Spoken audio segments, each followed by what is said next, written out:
Hey everybody, going to do a quick video today with my iPhone, see how it does with this recording for YouTube.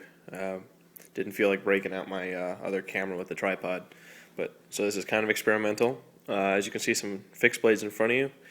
I haven't done a fixed blade in a while. Everything I've gotten recently has been folders, Chris Reeves, Emerson's mostly, Hinders.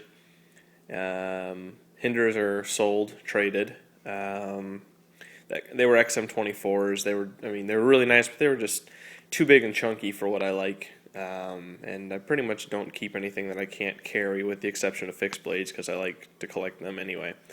Plus, I was able to make a bit of a profit with the Hinders since I got them at a show, direct from Hinder.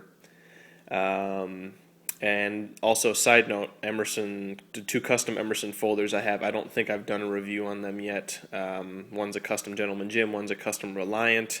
Might be selling them shortly.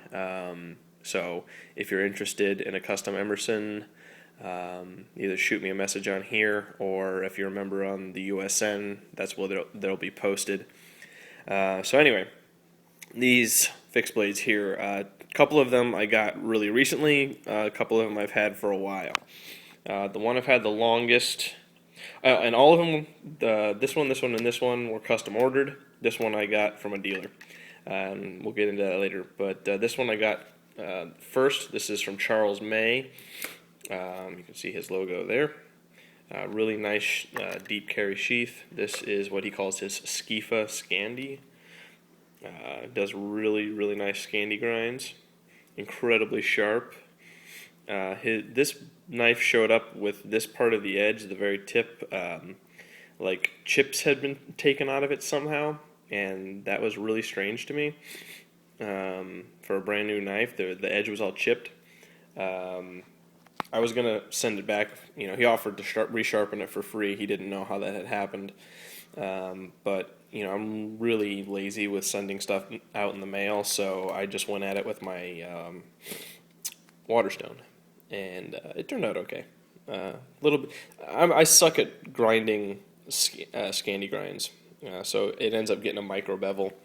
But anyway, this has got this D2 steel, ironwood, mosaic pins, lanyard came with it. Not as ergonomic as a Dozier. The handles are a little more blocky, but he does a really nice knife. I'm probably going to order more from him in the future. If you recognize the style, it looks like Charles may have been schooled by Gene Ingram. Might have been a protege type deal. They have almost identical styles, and I've noticed they use like the same website to sell their knives.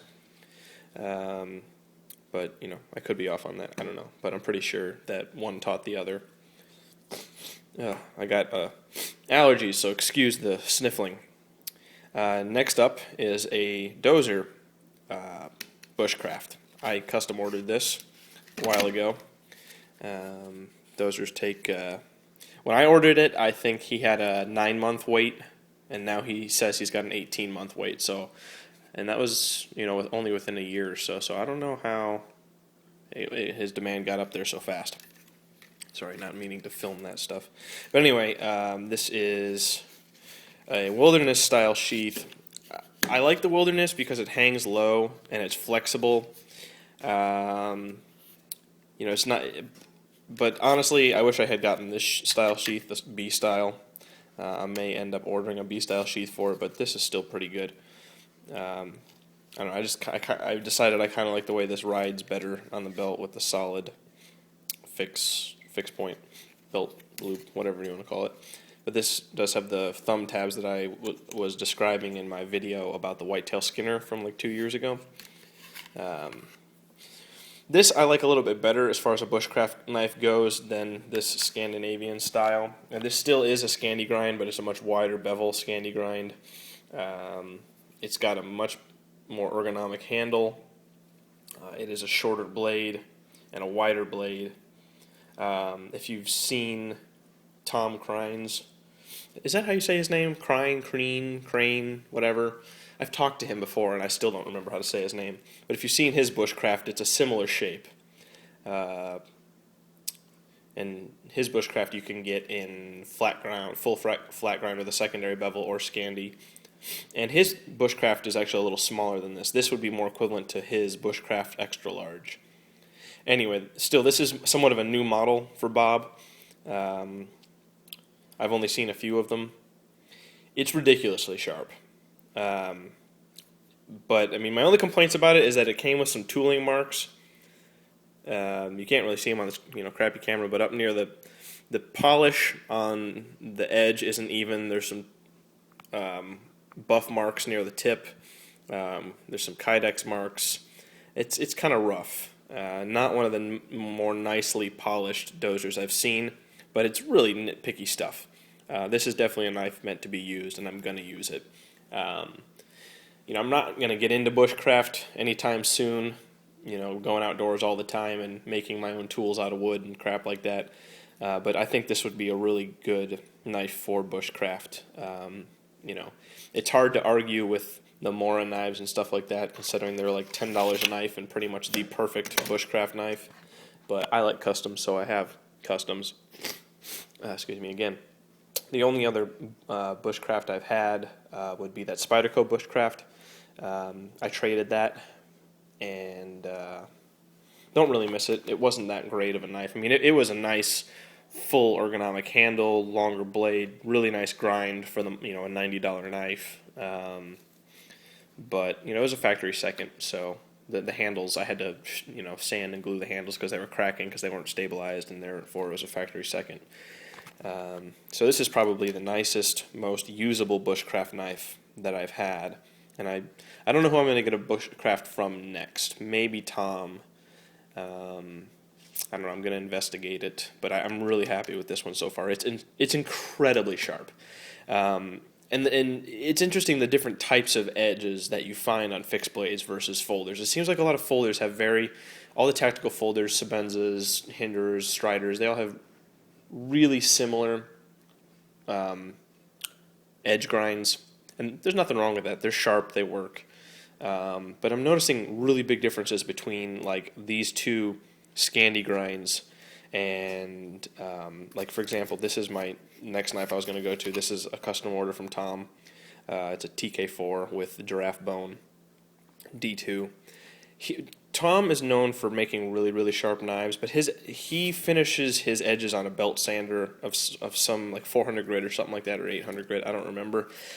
His knives are really, really, really sharp and dig in really well, but when it comes to like wood carving, this particular edge isn't that great.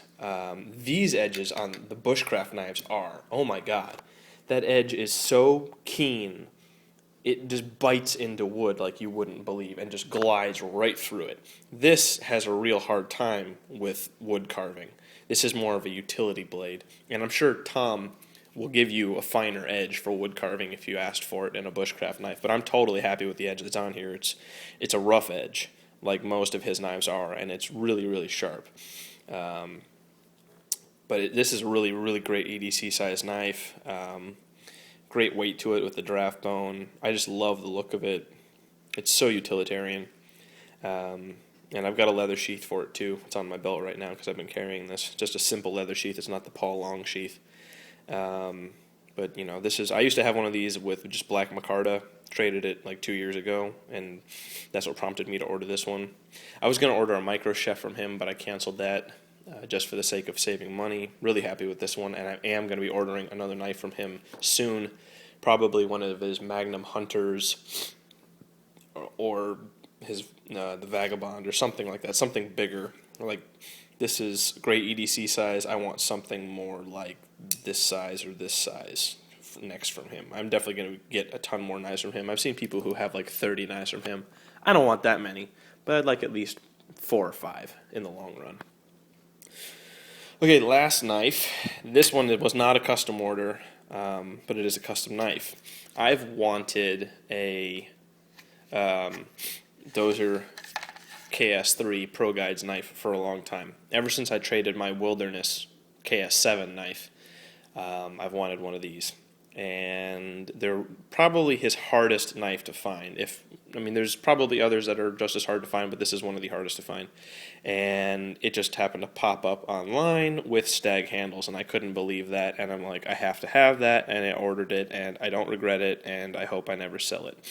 Great handle, awesome stag, ergonomics, weight, blade size, blade shape, sharpness. This is a great carving knife. I already used it to carve up some tri-tip that I cooked. It's awesome knife. Love the sheath too. This is honestly a knife I would take with me all the time when I go outdoors, probably even more than the Bushcraft knife. I love these old traditional style. They're not that old traditional style like a Loveless or older Bowie knife style, but they are more American traditional, but really super simple, and that's what I love about Bob's designs. Nothing fancy, totally functional, and wicked sharp, with really thin, hollow grinds. His skinning knives have the most ridiculously thin grinds with the biggest, deepest hollow grind you've ever seen. If you look at my whitetail skinner video, you'll see an example of that. And I just ordered a Dozier Pro skinner. That should be here in a few days. Really excited about that. That's another design of his I've wanted for a long time. Looks like a lot of his knives popped up on the internet recently, I guess from the New York Custom Knife Show, along with a lot of the other popular makers like Rick Hinder and others that you may or may not be into. I saw Arizona Custom Knives got like 10 Doziers and they sold like that, just gone. And there was like 3 of them that I wanted to buy, new designs that I've never seen from Bob before. He's doing a lot of new designs that I think he's collaborating on with other people, and also Dan Krotz, who's still working in his shop, I believe, is helping him design new knives. And if you haven't heard of him, Fort Henry Custom Knives, that's who I ordered the Skinner from. He seems to be doing some collaborations with Bob for unique knives for him to sell. So go check out his website. He seems to keep a good inventory of Dozier knives for sale. He usually gets, sometimes he doesn't have any for a few weeks, but he usually has at least 2 or 3 for sale at any given time. But you got to be quick because they sell fast with pretty much any Dozier. So those are my fixed blades that I got recently that I'm really liking. If you have any questions or comments, feel free to ask. If you want to know some more info about Dozier knives or Charles May knives or Tom Krein knives, just let me know. I can direct you where to buy them, where to order them. And if you're interested in the custom Emersons that I might be selling, drop me a line. See ya.